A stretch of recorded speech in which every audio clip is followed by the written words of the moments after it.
श्री स्वामी समर्थ. जय श्रीराम. येत्या शनिवारी भगवान श्रीरामांचे परम भक्त हनुमानजी म्हणजेच मारुतीरायांचा जन्मोत्सव आहे. या जन्मोत्सवाच्या निमित्तानं सर्व रामभक्तांना, सर्व राम उपासकांना, सर्व स्वामी भक्तांना, सर्व दत्त भक्तांना आणि सर्व हिंदूंना, समस्त हिंदूंना श्री हनुमान जन्मोत्सवाच्या खूप खूप शुभेच्छा. सज्जन हो, आज आपण हनुमंतरायांच्या जीवनातील अत्यंत महत्त्वपूर्ण 5 गोष्टीवरती चर्चा करणार आहोत. 5 गोष्टी शिकणार आहोत. 5 गोष्टी त्यांच्या जीवनातून आपण घेणार आहोत. या 5 गोष्टी अत्यंत महत्त्वपूर्ण आहेत.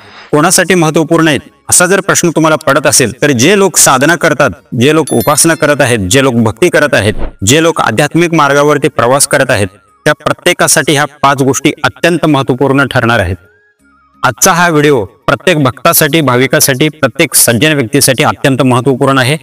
जे ईश्वराची भक्ती करत आहेत, भगवंताची भक्ती करत आहेत, मग ती कुठल्याही रूपात तुम्ही करत असाल, भगवंताच्या कुठल्याही रूपाची उपासना तुम्ही करत असाल, तर हा व्हिडिओ तुमच्यासाठी अत्यंत महत्त्वपूर्ण ठरणार आहे. त्यामुळे हा व्हिडिओ स्किप न करता प्रत्येकाने व्यवस्थित पाहून घ्या. आणि या व्हिडिओच्या शेवटी मी तुमच्याशी एक अत्यंत महत्त्वपूर्ण गोष्ट शेअर करणार आहे, जी तुमच्या भक्ती मार्गातील, साधना मार्गातील, तुमच्या उपासना मार्गातील सर्व अडथळे, अडचणी दूर करून, समस्या दूर करून तुम्हाला भक्तीच्या मार्गावरती सफलता मिळवून देण्यासाठी लाभदायक ठरणार आहेत, रामबाण ठरणार आहे. चला तर मग व्हिडिओला सुरुवात करूया. व्हिडिओला सुरुवात करण्याच्या अगोदर एक छोटीशी विनंती आहे. चॅनलवरती जर नवीन असाल तर चॅनलला सबस्क्राईब करून घ्या. आणि चॅनलला सबस्क्राईब केला असाल तर व्हिडिओला लाईक, शेअर आणि कमेंट करायला विसरू नका. अत्यंत कमी कालावधीमध्ये तुम्ही चॅनलला सबस्क्राईब करून आम्हाला जे प्रेम देत आहे, जे प्रोत्साहन देत आहे, त्याबद्दल आम्ही तुमचे खूप खूप ऋणी आहोत. त्याबद्दल तुमचे मानावे तेवढे आभार कमी आहेत. आम्ही अपलोड केलेला प्रत्येक व्हिडिओ तुम्ही सर्वजण खूप आवडीने पाहताय. पण होते काय माहितीये का, व्हिडिओ पाहण्याच्या नादामध्ये तुम्ही व्हिडिओला लाईक आणि कमेंट करायला विसरताय. त्यामुळे ही एक छोटीशी विनंती तुम्हाला आहे, कारण तुमचे एक लाईक आणि तुमचे एक कमेंट आम्हाला असे चांगले चांगले व्हिडिओ बनवण्यासाठी खूप मोठी ऊर्जा आणि खूप मोठं प्रोत्साहन त्याच्यातून आम्हाला भेटतं, खूप मोठी प्रेरणा त्याच्यातून आम्हाला भेटते. त्यामुळं तुमचे अनमोल असे लाईक आणि कमेंट्स आम्हाला अवश्य पाठवा. आणि हा व्हिडिओ पाहिल्यानंतर आपल्या संपर्कातील सर्व सज्जनापर्यंत हा व्हिडिओ अवश्य पाठवा. चला तर मग व्हिडिओला सुरुवात करूया. हनुमंतरायांच्या दिव्य चरित्राबद्दल, हनुमंतरायांच्या लीलाबद्दल प्रत्येकाला माहिती आहेच. हनुमंतरायांचे पिता महाराज केशरी, हनुमंतरायांची माता अंजनी यांच्या दिव्य तपामुळे साक्षात भगवान शंकर त्यांच्या उदरी अंशावताराने प्रगट झाले. हनुमंतराया लहानपणापासूनच अत्यंत चपळ, अत्यंत बुद्धिमान, अत्यंत हुशार असे होते, ज्यांचं केवळ नाव जरी घेतलं तर भयंकर संकट सुद्धा दूर पळून जातात, ज्यांच्या केवळ नामाने आपल्या हृदयामध्ये भक्तीची ज्योत जागृत होते. असे प्रभू श्रीरामाच्या अत्यंत परमप्रिय भक्त श्री हनुमानजी, आणि त्यांच्याविषयी आपण आज काही खास गोष्टी जाणून घेणार आहोत. या व्हिडिओमध्ये आपण ज्या 5 गोष्टी जाणून घेणार आहोत त्यातली पहिली गोष्ट म्हणजे उत्तम चारित्र्य. हनुमंतरायाकडून भक्ताचं चारित्र्य कसं असायला पाहिजे ते आपण चांगल्या रीतीने समजून घेऊ शकतो. त्यांचं आपल्या प्रत्येक इंद्रियावरती उत्तम प्रकारे नियंत्रण आहे. जिकडे जाऊ वाटलं तिकडे आपण गेलो, जे काय खाऊ वाटलं ते खाल्लं, जे काय पाहू वाटलं ते पाहिलं आपण. याला इंद्रिय विजय म्हणत नाही. ह्या सर्व गोष्टी भक्ती मार्गामध्ये अत्यंत घातक आहेत, आपल्या भक्तीला नष्ट करणाऱ्या गोष्टी आहेत.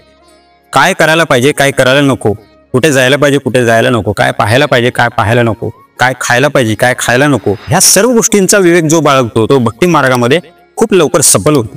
तर हनुमंतरायाकडून आपल्याला एक गोष्ट चांगल्या रीतीने शिकायला भेटते की भक्तांना आपल्या इंद्रियावरती कशा प्रकारे नियंत्रण ठेवायला पाहिजे. हनुमंतरायाच्या दिव्य चरित्रातून दुसरी गोष्ट आपल्याला शिकायला भेटते ती म्हणजे त्यांची एकनिष्ठ भक्ती. जगद्गुरु संत श्रेष्ठ तुकाराम महाराज म्हणतात, आपुला तो एक देव करून घ्यावा, तेने विन जीवा सुख नव्हे. खंडीभर देवांची उपासना करण्यापेक्षा एका देवाची एकनिष्ठ भक्ती करा. आपला एक इष्टदेव ठरवून घ्या आणि त्याच देवाची दृढतेने एकनिष्ठपणे भक्ती करा. त्याच देवाची उपासना करा, साधना करा. अशा प्रकारे केलेली साधना लवकरात लवकर फळाला येते. प्रत्येक साधकानं, प्रत्येक भक्तानं एक गोष्ट अत्यंत बारकाईनं लक्षात घ्या. भक्ती मार्गामध्ये द्वैत भाव अत्यंत घातक आहे.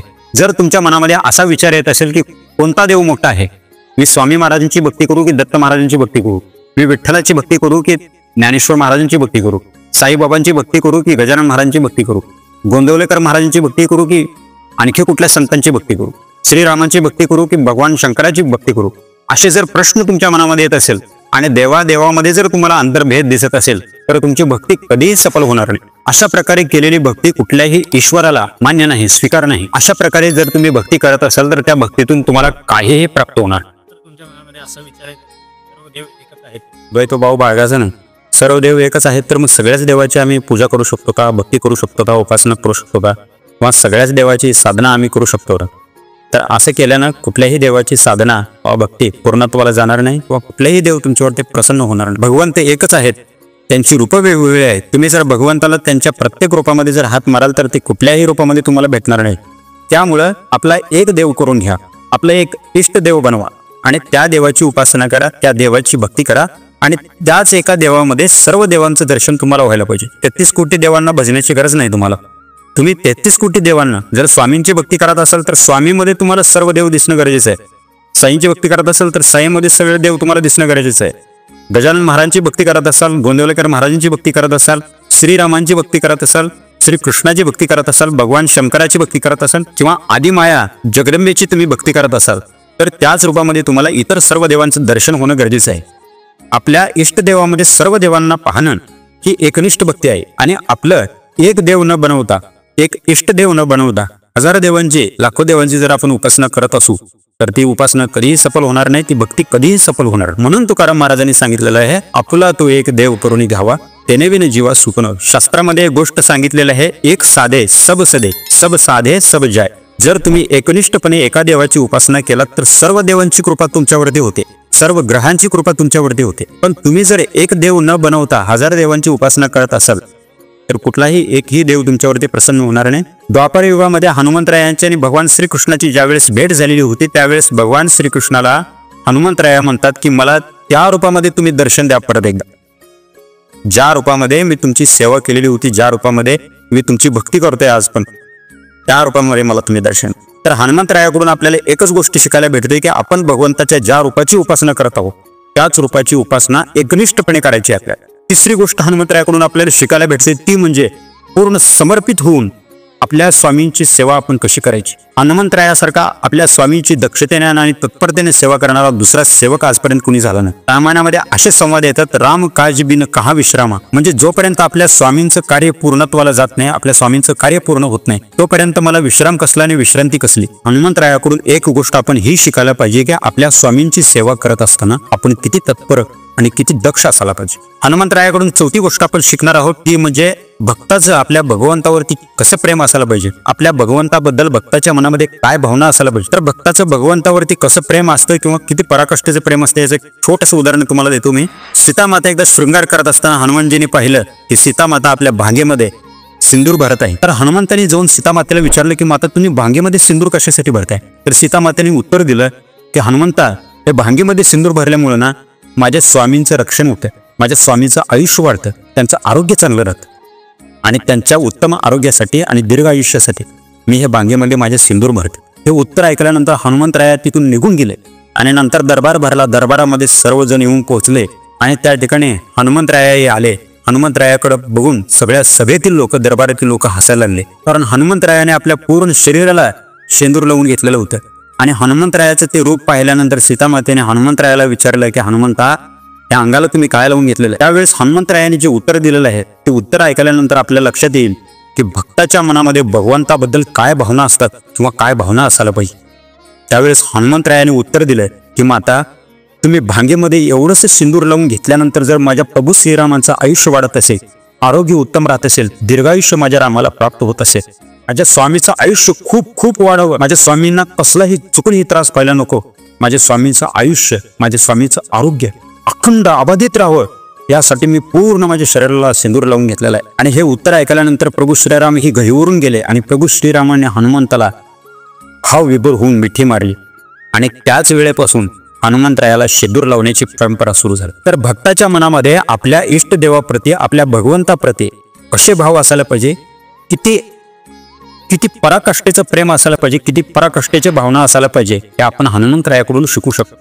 पाचवी गोष्ट हनुमंतरायाकडून आपल्याला ही शिकायला भेटते की अनेक योग्यता असताना, अनेक दैवी सामर्थ्य आपल्याजवळ असताना, अष्टसिद्धी 9 निधी जवळ असताना कुठल्याही शक्तीचा, कुठल्याही ताकदीचा, आपल्या बुद्धिमत्तेचा किंवा आपल्या पराक्रमाचा कणभरही अहंकार आपल्या मनामध्ये कधीही न येऊ देता श्रीरामांच्या चरणाजवळ सतत नम्र होऊन बसणाऱ्या हनुमंतरायाकडे पाहिल्यानंतर एक गोष्ट आपल्या लक्षात येते की आपल्याकडे कितीही संपत्ती असू द्या, कितीही प्रॉपर्टी असू द्या, कितीही आपल्याकडे ताकद असू द्या, आपल्याकडे कितीही मोठं पद असू द्या किंवा आपल्याकडे कितीही मोठी सत्ता असू द्या, कितीही मोठे पॉवर आपल्याकडे असू द्या, तरीही आपल्या इष्टदेवापुढं, आपल्या स्वामीपुढं, आपल्या भगवंतापुढं अखंडपणे नम्र राहणं की प्रत्येक भक्तानं हनुमंतरायाकडून घेण्यासारखा गुण आहे. हनुमंतरायाने अशी भक्ती केली की साक्षात प्रभू श्रीरामांना वश करून ठेवलं त्यांनी. पण कणभरी अहंकार कुठे त्यांनी बाळगला नाही. कुठल्याही गोष्टीचा कणभरी अहंकार न बाळगता हनुमंतरायांनी श्रीरामाचं दास्यत्व करणं आनंदानं स्वीकार केलं. त्यांच्याकडे जे सामर्थ्य होते, त्यांच्याकडे जे योग्यता होत्या, क्षमता होत्या, त्याचं प्रदर्शन त्यांनी आपल्या स्वामीपुढे कधी केलं नाही. त्यामुळे आपणही त्यांच्याकडून एक गोष्ट शिकायला पाहिजे की आपण कितीही मोठ्या पदावरती असलो किंवा आपल्याकडे कितीही मोठी सत्ता असली किंवा आपल्याकडे कितीही बल असलं किंवा कितीही पैसा असला, श्रीमंती असली, तरी आपण त्याचा दिखावा किंवा प्रदर्शन आपल्या भगवंतापुढे किंवा आपल्या स्वामीपुढे कधीही करता कामा. तर भक्तजन हो, सज्जन हो, आपण हनुमंतरायाकडून काय शिकायला पाहिजे या 5 गोष्टी आपण जाणून घेतल्या. हनुमंतरायासारखी एकनिष्ठ भक्ती कशी असावी, दृढ भक्ती कशी असावी, हनुमंतरायासारखं उत्तम चारित्र्य कसं असायला पाहिजे, हनुमंतरायासारखी पूर्ण समर्पित आणि तत्पर सेवा कशी असायला पाहिजे, हनुमंतरायासारखी भक्ताच्या मनामध्ये आपल्या भगवंताप्रती काय भावना असायला पाहिजे, काय प्रेम असायला पाहिजे. आणि 5वी गोष्ट, हनुमंतरायासारखं निरअहंकार, अहंकार रहित म्हणजे भगवंतापुढे अहंकार रहित होऊन नम्रतेनं कसं राहावं आणि एक दास म्हणून कसं राहावं, ह्या 5 गोष्टी आपण हनुमंतरायावरून ह्या व्हिडिओमधून जाणून घेतल्या. तर भक्तजन हो, सज्जन हो, या व्हिडिओच्या शेवटच्या टप्प्यामध्ये साधनेमध्ये येणारे अडथळे, भक्ती मार्गात येणारे अडथळे, उपासनेच्या मार्गामध्ये येणारे अडथळे नष्ट करण्यासाठी किंवा निवारण करण्यासाठी मी तुम्हाला एक उपाय सांगणार होतो. तो उपाय तुम्हाला आता मी सांगतो. तुम्ही करत असलेली भक्ती, तुम्ही करत असलेली उपासना किंवा तुम्ही करत असलेली साधना लवकरात लवकर सफल व्हावी असं जर तुम्हाला वाटत असेल तर पहिली गोष्ट करा, आपल्या साधनेची एक निश्चित वेळ ठरवून घ्या आणि त्याच वेळी उपासनेला किंवा साधनेला किंवा नामस्मरण करायला किंवा जप करायला बसा. दुसरी गोष्ट, उपासना करत असताना, साधना करत असताना किंवा भक्ती नामस्मरण करत असताना तुपाचा किंवा मोहरीच्या तेलाचा दिवा तुम्हाला जाळायचा. तिसरी गोष्ट, आपली भक्ती, आपली साधना, आपली उपासना सफल व्हावी म्हणून हनुमंताला साधनेला बसायच्या अगोदर प्रार्थना करायची. आपल्याला काय म्हणून प्रार्थना करायची की हनुमंतराया, तुमच्यासारखी दृढ भक्ती, तुमच्यासारखी दृढ श्रद्धा, तुमच्यासारखी एकनिष्ठ भक्ती आणि तुमचं जसं प्रभू श्रीरामांच्या चरणी समर्पण आहे, नम्रता आहे, जशी तुमची तत्पर सेवा आहे, त्या प्रकारची सेवा, त्या प्रकारची श्रद्धा, त्या प्रकारची भक्ती, त्या प्रकारचं प्रेम मलाही लाभो आणि मी ज्या देवाची, मी ज्या भगवंताची उपासना करत आहे ती उपासना तुमच्याप्रमाणे सफल होऊ द्या आणि माझ्या भक्ती मार्गातील, साधना मार्गातील, उपासना मार्गातील सर्व अडथळे, अडचणी, संकट, समस्या दूर करा अशी प्रार्थना करून आपल्याला आपल्या उपासनेला, साधनेला सुरुवात करायची आहे. आणि जाता जाता परत एक विनंती आहे की ह्या व्हिडिओला लाईक करायला विसरू नका. या व्हिडिओमधील कुठल्या गोष्टी तुम्हाला आवडल्या ते कमेंट करून आम्हाला सांगायला विसरू नका. तर भक्ती संदर्भात, साधनेच्या संदर्भात किंवा उपासनेच्या संदर्भात किंवा सेवेच्या संदर्भात तुमच्या मनामध्ये जर काही शंका असतील किंवा काही प्रश्न असतील तर तुम्ही आम्हाला कमेंट करून अवश्य विचारू शकता. तर स्वामी भक्तांच्या प्रश्नाचं उत्तर देणं हे आमचं कर्तव्य लागते आणि ते कर्तव्य आम्ही आनंदाने सेवा म्हणून करू. तर तुमच्या अनमोल प्रतिक्रिया आणि तुमचे सर्व प्रश्न आणि तुमच्या सर्व शंका कमेंट करून अवश्य विचारा. चला भेटूया पुढील व्हिडिओमध्ये. तोपर्यंत आपली काळजी घ्या. श्री स्वामी समर्थ. जय श्रीराम.